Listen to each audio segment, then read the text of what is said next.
Big water quality concerns as we move into day 3 of recovery efforts after this massive sinkhole opened up Friday morning. Tomorrow morning, Pasco County will start testing water from all the homes where people were forced to evacuate. They'll also test random houses in the community. The sinkhole is 220 feet wide, 50 feet deep, and has not grown since yesterday. It destroyed 2 houses and threatened at least 4 nearby homes.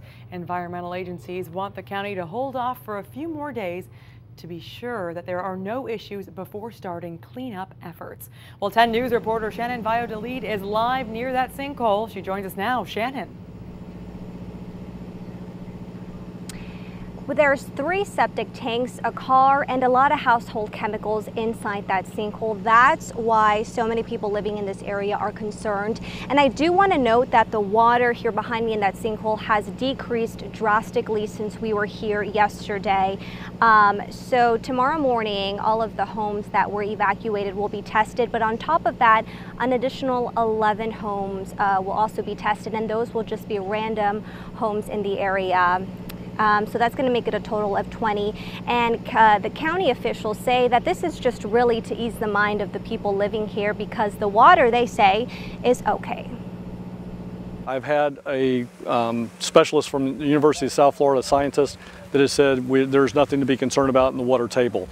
So based on his statement, we're going to go ahead and verify that with scientific data and then put that back out so that we can calm everybody's nerves and say, look, there's nothing wrong with the groundwater or the water table in the ground.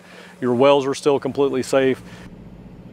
Emergency management told us that this sinkhole was not caused by a pipe burst because this is a well-based community. So coming up tonight at 11, I'm going to have other concerns that residents have, like the value of their homes and also what they might do with this sinkhole here behind me. We're live in Lando Lakes. Shannon Valladolid, 10 News. Shannon, thank you. Many of you have also been asking if cities and counties should even be allowed to build on sinkhole property in the first place, and if this latest sinkhole will impact a change in development code. Now, remember, a smaller sinkhole opened up in the same neighborhood a few years ago. We asked Pasco County public safety official Kevin Guthrie if he thinks changes will be made to prevent from building on sinkhole property. He says Pasco County commissioners have discussed another land development code update, saying the commissioners talk about this issue often.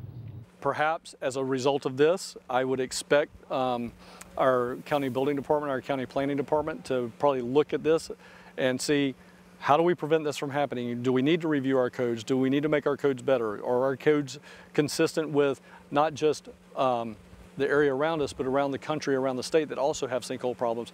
All of those things I'm sure are going to be reviewed as a result of this particular disaster. And we'll keep a close eye on what changes are made, if any, on land development code.